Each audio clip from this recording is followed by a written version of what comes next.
আসসালামু আলাইকুম। গতকালকে রাতে ম্যানচেস্টার ডার্বিতে ম্যানচেস্টার ইউনাইটেড যেভাবে খেললো, তাতে রুবেন আমরিম যদি তার সিস্টেম অফ প্লেতে কোনো পরিবর্তন না আনে বা অ্যাডজাস্টমেন্ট না আনে এবং সে যদি রিজিড থেকে যায়, তাহলে এই মৌসুমে ম্যানচেস্টারের রং আর লাল হবে কিনা সন্দেহ আছে। তো কেন, সেটাই আমরা আজকে আলোচনা করার চেষ্টা করব। সো প্রথমে যদি আমরা একটু আলোচনা জাস্ট বলার চেষ্টা করি সিস্টেম অফ প্লে আসলে জিনিসটা কি। সহজভাবে বললে, ধরেন আপনার একটা ফরমেশন আছে, একটা ফরমেশন অনুযায়ী আপনি খেলছেন, সেই ফরমেশন অনুযায়ী বা সেই ফরমেশনের উপর বেস করে আপনি কীভাবে অ্যাটাক করছেন, কীভাবে ডিফেন্স করছেন। ধরেন অ্যাটাকিংয়ের সময় আপনার অ্যাটাকিং একটা স্ট্রাকচার থাকবে এবং ডিফেন্ডিংয়ের সময় আপনার ভিন্ন একটা ডিফেন্ডিং স্ট্রাকচার থাকবে। তো এই সব কিছু ডিপেন্ড করছে ওই ফরমেশনটার উপর বেস করে আসলে স্ট্রাকচারগুলো চেঞ্জ হয়। এরপর যদি স্টাইল অফ প্লে, আপনি সেই বল পজিশন রেখে খেলতে চান, নাকি আপনি কাউন্টার অ্যাটাকে যেতে চান, নাকি আপনি ডিরেক্ট খেলতে চান, এগুলো স্টাইল অফ প্লেতে যাবে। সেখানে আমরা যাচ্ছি না, আমরা সিস্টেম অফ প্লের মধ্যেই থাকা ট্রাই করছি। তো সিস্টেম অফ প্লেটা অনেক ক্ষেত্রেই বা মূলত ডিপেন্ড করে হলো আপনার কী ধরনের প্লেয়ার রয়েছে, অর্থাৎ আপনার প্লেয়ারদের প্রোফাইল কীরকম, তারা কোন টাইপের প্লেয়ার, কোন প্রোফাইলের প্লেয়ার।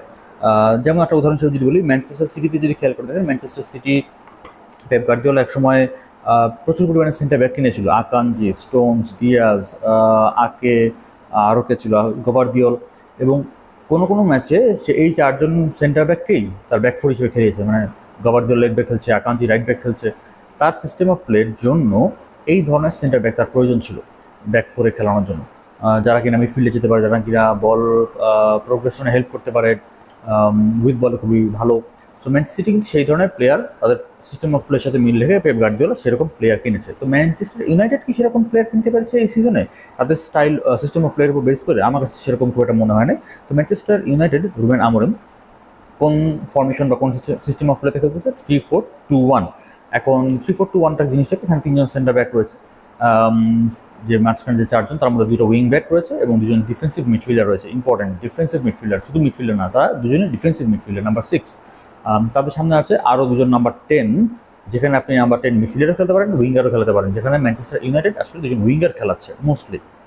এমবিএমও গতকালকে আমাদ খেলেছিল, এর আগে দু একটা ম্যাচ যদিও মাউন্ট খেলেছিল, এবং সামনে একজন স্ট্রাইকার রয়েছে যেটা সেসকো খেলছে। তো এই যে 3-4-2-1 ম্যানচেস্টার ইউনাইটেড খেলছে, এখানে দুজন ডিফেন্সিভ মিডফিল্ডের মধ্যে একজন হলো Bruno Fernandes. So is number 6, এখানে কিন্তু কোনো নাম্বার 8 নাই অ্যাকচুয়ালি। এখানে হয় দুজন নাম্বার 6 আছে এবং দুজন নাম্বার 10 আছে। তো নাম্বার 6-এ নাম্বার 8-এর সুযোগ আসলে এখানে খুব একটা নাই বলা যেতে পারে এই ফরমেশনে। সো ব্রুনো কি নাম্বার 6 নাকি ব্রুনো নাম্বার 10 বা নাম্বার 8? সো আপনি যদি ব্রুনোকে নাম্বার 6-এ নামিয়ে নিয়ে আসেন, তার কাছ থেকে কি আপনি তার সার্ভিসটা পাবেন? আসলে পাওয়ার কথা না। এবং আরও একটা ইম্পর্টেন্ট জিনিস হলো, নাম্বার 10-এ আপনি কাকে খেলাচ্ছেন। একটা হলো এমবিএমও, আর এক পাশে মাউন্ট খেলছিল। মাউন্ট ইউজুয়ালি নাম্বার 10 নাম্বার 8-এ খেলতে পারে, so that is more logical. But say injury ছিল, সে কালকে খেলছে আমাদ হলো ইনভার্টেড উইঙ্গার, অর্থাৎ সে লেফট ফুটেড প্লেয়ার, সে রাইট উইংয়ে খেলে। ইনভার্টেড ভিতরে আসার টেন্ডেন্সি রয়েছে। তাকে আপনি খেলেছেন লেফট সাইডের নাম্বার 10-এ। কেন ভাই? তাহলে তার কাছ থেকে আপনি তার বেস্ট আউটপুট পাবেন? পাওয়া সম্ভব না, কারণ সে ইনভার্টেড উইঙ্গার। সে লেফট সাইডে খেললে তার কাছ থেকে আপনি বেস্ট আউটপুট পাবেন না, তাকে রাইট সাইডে খেলালে তার কাছ থেকে আপনি বেস্ট আউটপুট পেতে পারেন। সেকেন্ড হাফে আমরা বসে দেখেছি, সেকেন্ড হাফে কিছুটা চেঞ্জ হচ্ছিল। যখন মাজরাউইকে উঠে নেওয়া হচ্ছিল, তখন আমাদ কিন্তু লেফট উইং ব্যাক হিসেবে খেলেছে। দ্য ইম্পর্টেন্ট ইজ 3-4-2-1-এ খেলার জন্য আপনার কি সেই প্লেয়ার প্রোফাইল রয়েছে? আমার কাছে মনে হচ্ছে ম্যানচেস্টার ইউনাইটেডের কারেন্ট যে স্কোয়াড রয়েছে, তাতে 3-4-2-1-এ খেলার মতো নাম্বার 6, দুজন নাম্বার 6, দুজন নাম্বার 10 এভাবে খেলার মতো আসলে তাদের প্লেয়ার প্রোফাইল এনাফ নেই। বরং তারা এই জায়গাতে যদি সামান্য একটু চেঞ্জ করে, একটা সামান্য চেঞ্জ, সেটা কি, মনে করেন আপনি 3 ব্যাক নিয়ে খেলবেন, আপনি 3-4-3-তেই খেলতে যাচ্ছেন, কিন্তু আপনি জায়গাটায় চেঞ্জ করে ভাই 3-4-1-2 করে দেন, অর্থাৎ 3-5-2। সহজভাবে 3-5-2 হয়, বাট আমরা আরও ভেঙে বলার জন্য বলছি 3-4-1-2। অর্থাৎ আপনি দুজন স্ট্রাইকার খেলান, তার মধ্যে ধরেন একজন হলো সেসকো, আর এমবিওমোকে ধরেন আপনি রাইট সাইডে সেন্টার ফরওয়ার্ড হিসেবে খেলান, কিন্তু সে তো অবশ্যই ফ্ল্যাঙ্ক এরিয়াতে মুভ করবে, হাফ স্পেসগুলোতে নেমে আসবে, উইচ ইজ ফাইন। তাকে আপনি ফ্রিডম দেন, সে তার মতো করে মুভ করে করে খেলুক।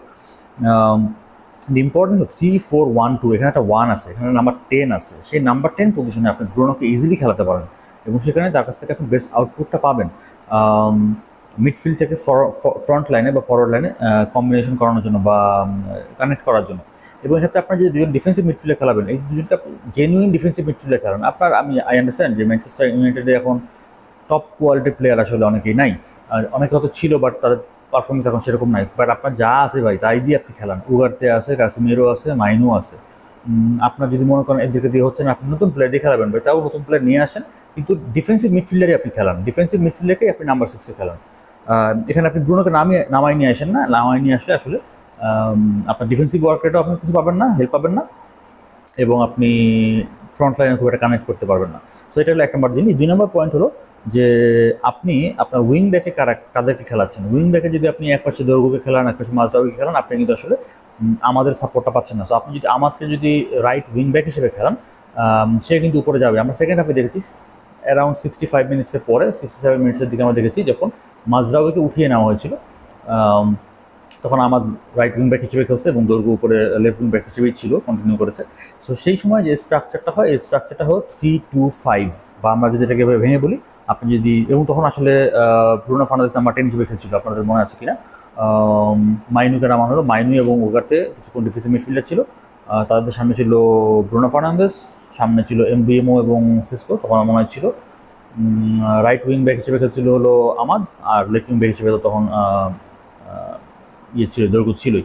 তো তখন স্ট্রাকচারটা হচ্ছে 3-2-5, বা ভেঙে বলে 3-2-1-4।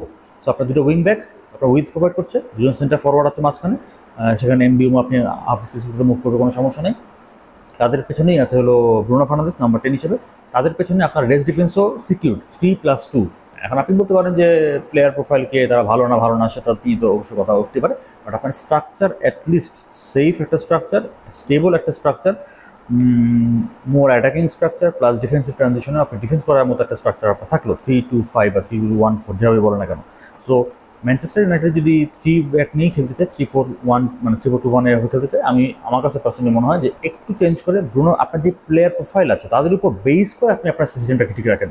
আপনার সিস্টেম ভাঙতে হবে না, কিন্তু একটু তো অ্যাডজাস্টমেন্ট করতে হতে পারে ভাই। তো রুবেন আমরিম যদি ব্রুনো ফার্নান্দেজের কাছ থেকে বেস্ট আউটপুট পেতে চায়, উইথগুলোকে কাজে লাগাতে চায়, তাহলে আমার কাছে মনে হয় 3-4-1-2-তে যদি সে খেলে, তাহলে আমার কাছে মনে হয় 3 জন সেন্টার ব্যাক থাকলো, 2টা উইং ব্যাক, তার মধ্যে একটা আমার দেওয়াল হলে বেটার হয় রাইট উইং ব্যাক হিসেবে। আপনি মাঝরাওকে প্রয়োজন হলে রাইট সেন্টার ব্যাক হিসেবে খেলান, অসুবিধা নেই। 2জন জেনুইন ডিফেন্সিভ মিডফিল্ডার খেলান, সামনে ব্রুনোকে নাম্বার 10-এ খেলান, এবং তার সামনে আপনি সেসকো এবং এমবিএমকে খেলান। আমার মনে হয় যে তারা বেটার খেলবে। আর আরেকটা জিনিস বলতে মিস করে গিয়েছিলাম, সেটা হলো যে 3-4-2-1-এ যদি আপনি খেলেন, এখানে যদি 2জন 2 যে নাম্বার 10 তারা যদি মিডফিল্ডার না হয়, তারা যদি উইঙ্গার হয়, তারা উপরে থাকবে, এটা অলমোস্ট 3-4-3 এর মতো দেখাবে। ইন দ্যাট কেস আপনার যে 2জন ডিফেন্সিভ মিডফিল্ডার আছে, তারা অলওয়েজ, মানে কী বলবো এটাকে, আপনার অপোনেন্ট টিম অলওয়েজ এখানে একটা নিউমেরিক্যাল অ্যাডভান্টেজ পাবে। কারণ আপনার ধরেন ডিফেন্সিভ মিডফিল্ডার আছে 2জন সেন্ট্রালি, আর অপোনেন্টে ধরেন 4-3-3 খেলতেছে, তাহলে তখন অলওয়েজ 3 জন ভার্সেস 2 জন হয়ে যাচ্ছে। তো আপনি অলওয়েজ প্রেশারে থাকবেন, আপনার মিডফিল্ডার 2জন অলওয়েজ প্রেশারে থাকবে। কিন্তু যদি আপনার নাম্বার 10-এ 2জন মিডফিল্ডার খেলতো, তাহলে তারা অনেক ক্ষেত্রে নিচে নেমে আসে, সেন্ট্রালি এরিয়াতে নিচে নেমে আসে, ড্রপ করে। তো সেক্ষেত্রে হয়তো আপনি নাম্বারটা অ্যাডজাস্ট করতে পারবেন। দ্যাট ইজ ওয়াই 3-4-2-1-এ যদি আপনি যেটা উইঙ্গার খেলান, মানে যারা উইঙ্গার বা অ্যাটাকিং প্লেয়ার, তাহলে আপনি মিডফিল্ডে অলওয়েজ প্রেশারে থাকবেন।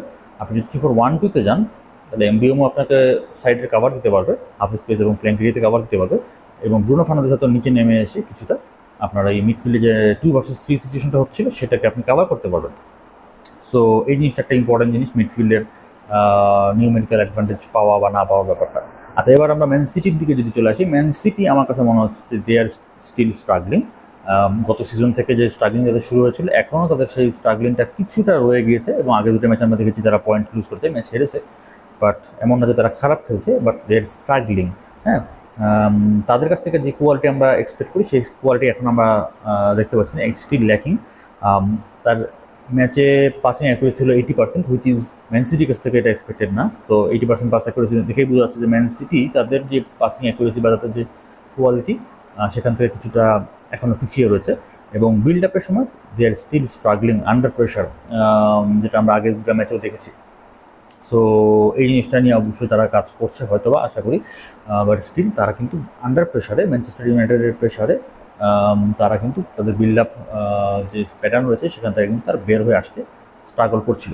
বাট একটা দিক ভালো লেগেছে আমার কাছে, যে যখন আপনি স্ট্রাগল করছেন, যখন আপনার কঠিন সময় হচ্ছে, তখন আপনি ব্যাক টু দ্য বেসিক্স যদি আমরা বলি, ট্র্যাডিশনাল সিস্টেমে অনেক সময় ব্যাক করতে হতে পারে আপনার প্লেয়ারদের প্রোফাইলের উপর বেস করে বা তাদের পারফরমেন্সের উপর বেস করে। সো গতকালকে ম্যান সিটির কাছ থেকে আমরা যেটা দেখেছি 4-1-4-1, এই একটা ট্র্যাডিশনাল সিস্টেম আমরা দেখেছি, যেটা 4-3-3 বলতে পারেন, but 4-1-4-1 it look more like 4-1-4-1, খুবই ট্র্যাডিশনাল সিস্টেম। এবং এই ট্র্যাডিশনাল সিস্টেমের একটা খুবই কমন অ্যাটাকিং স্ট্রাকচার 2-3-2-3, খুবই কমন, খুবই ইফেক্টিভও বলা যায়। এবং এই জিনিসটা আমরা গতকালকে ম্যান সিটির কাছ থেকে শুরুর দিকে খুব বেশি দেখতে পেয়েছি। 2-3-2-3 অ্যাটাকিং স্ট্রাকচারে তারা খেলার চেষ্টা করছিল। এবং 2-3 এর সামনে যে 2 মানে দুজন নাম্বার 8 যদি আমরা ধরি, সেখানে ফোডেন এবং Reijnders moving around in between the lines, which is very effective আমি বলবো।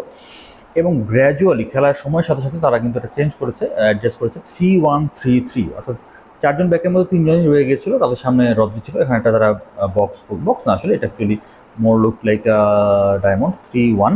তাদের সামনে যে 3 অর্থাৎ ফোডেন এবং রাইন্ডার ছিল, তার সাথে লেফট ব্যাক ওরালি সে মিডফিল্ড লাইনে চলে আসছিল, এবং কোনো কোনো সময় তাকে ফরওয়ার্ড লাইনেও আমরা দেখেছি, যেটা আমরা গত মৌসুমে গাভার্দিওলের কাছ থেকে দেখলাম। লেফট ব্যাক পজিশনে যে খেলতো ম্যানচেস্টার সিটি, সে হলো লেফট ব্যাক পজিশন থেকে ছেড়ে এসে মিডফিল্ডে চলে আসতো এবং মিডফিল্ড থেকে কখনো কোনো ফরওয়ার্ড লাইনেও চলে আসতো। এই জিনিসটা গতকাল ওরালিকে করতে দেখেছি। তবে এই জিনিসটা তারা খেলা একদম শুরুতেই করে নাই, খেলা গ্র্যাজুয়ালি যখন প্রোগ্রেস করছে, তারা যখন খেলা মোমেন্টাম নিয়ন্ত্রণ করতে পারছে, তখন তারা এই কাজটা করেছে। So that was very important, যে আপনি অপোনেন্ট যখন খুব স্ট্রাকচার্ড ওয়েতে ডিফেন্স করছে, সেই সময় তাদের সেই স্ট্রাকচার ডিফেন্সটাকে ভাঙার জন্য আপনার একটু আনপ্রেডিক্টেবল মুভমেন্ট করতে হবে, যেটা কিনা ওরালির কাছ থেকে দেখতে পাচ্ছিলাম। এবং সিমিলার একটা মুভমেন্ট, সিমিলার বলা যাবে না, মানে আনপ্রেডিক্টেবল একটা মুভমেন্ট করেছিল ডোকু। সো যে ফার্স্ট গোলটা যে ম্যান সিটি করলো, সেই গোলটা কিন্তু ডোকুর একটা আনপ্রেডিক্টেবল মুভমেন্ট থেকে এসছে। ডোকু খেলছিল লেফট উইঙ্গার হিসেবে, লেফট উইংয়ে উইথ প্রোভাইড করছিল, বাট ওই পার্টিকুলার মোমেন্টে সে কিন্তু একদম রাইট সাইডের হাফ স্পেসে চলে আসছিল, যেটা তার আসার কথা না, ওখানে তার থাকারই কথা না, কিন্তু he made that unpredictable movement over to the right half space. এবং সেখান থেকে যখন তার একটা ব্রিলিয়ান্ট সলো মুভমেন্ট ছিল, ফেইন্ট ছিল, যে মুভমেন্টটা দিয়ে সে আসলে লুসক একদম বিট করে ফেলছে। এবং দেন সেখান থেকে ফোডেনের গোলটা হলো সেকেন্ড লাইন রান থেকে, অর্থাৎ মিডফিল্ড থেকে যখন সে ফরওয়ার্ড লাইনে জয়েন করে গোলটা স্কোর করলো, এটাকে আমরা বলি সেকেন্ড লাইন রান। তো এই সেকেন্ড লাইন রান ট্র্যাক করা এমনিতেই খুব ডিফিকাল্ট, মানে এটা ইজি না। বাট আপনি যখন 5-2-3 বা 5-4-1 ডিফেন্সিভ স্ট্রাকচারে খেলছেন, তাতে সমস্যা নাই। সেখানে এই 2 এর মধ্যে, অর্থাৎ ডিফেন্সিভ মিডফিল্ডার একজন যদি হয় ব্রুনো ফার্নান্দেজ, তাহলে ব্রুনো ফার্নান্দেজের পক্ষে এই ফোরডেনকে ফলো করে বক্স পর্যন্ত ঢুকে তাকে ট্র্যাক করা এটা ইম্পসিবল। দ্যাট ইজ ওয়াই আমরা বলছিলাম যে Bruno Fernandes should not be played as a number 6।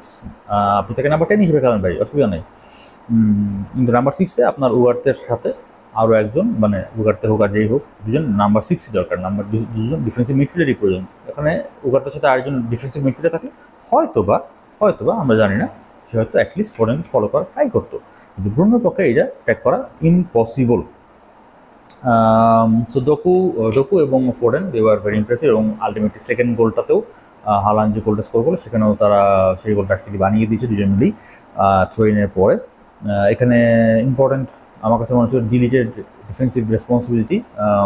He should be more aware of Haaland, তাই না? তার পাশে দিয়ে তার পেছন থেকে হালান্ড রান করলো, অথচ সে বলটাকে ব্লক করার চেষ্টা করলো না, বা হালান্ডের রানটাকেও ব্লক করার চেষ্টা করলো না।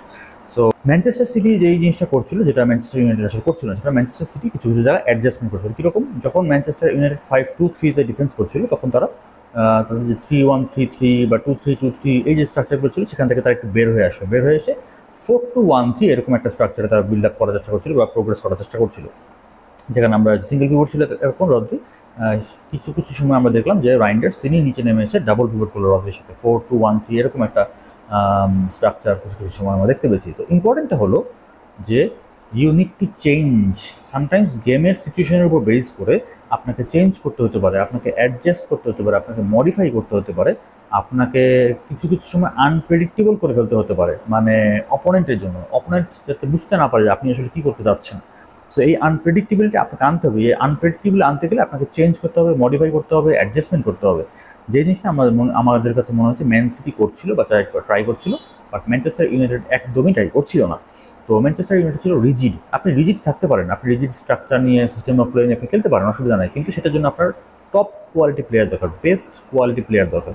ম্যানচেস্টার ইউনাইটেডের অনেক ভালো প্লেয়ার রয়েছে, তাতে অনেক ভালো প্লেয়ার রয়েছে, কিন্তু probably they are not the best players, তাই না, কোয়ালিটি হিসেবে চিন্তা করবে। সো এখন তারা যদি এই গুড প্লেয়ারদের কাছ থেকে বেস্ট আউটপুট নিয়ে আসতে চায়, তাহলে ডেফিনেটলি তাদেরকে কিছু অ্যাডজাস্টমেন্ট করতে হবে according to the game demands. গেমের সিচুয়েশন কী বলছে, গেমের সিচুয়েশনের উপর বেস করে অপোনেন্ট কী করছে, এই গেম ডিমান্ডসের উপর বেস করে they have to make some adjustments, otherwise it will be very difficult for them. They will be struggling the whole season এবং আলটিমেটলি রুবেন আমোরিমের জন্য এই স্ট্রাগলিং পিরিয়ড কিন্তু চলতেই থাকবে, যেহেতু তারা এখন প্লেয়ার চেঞ্জ করার সুযোগ নাই।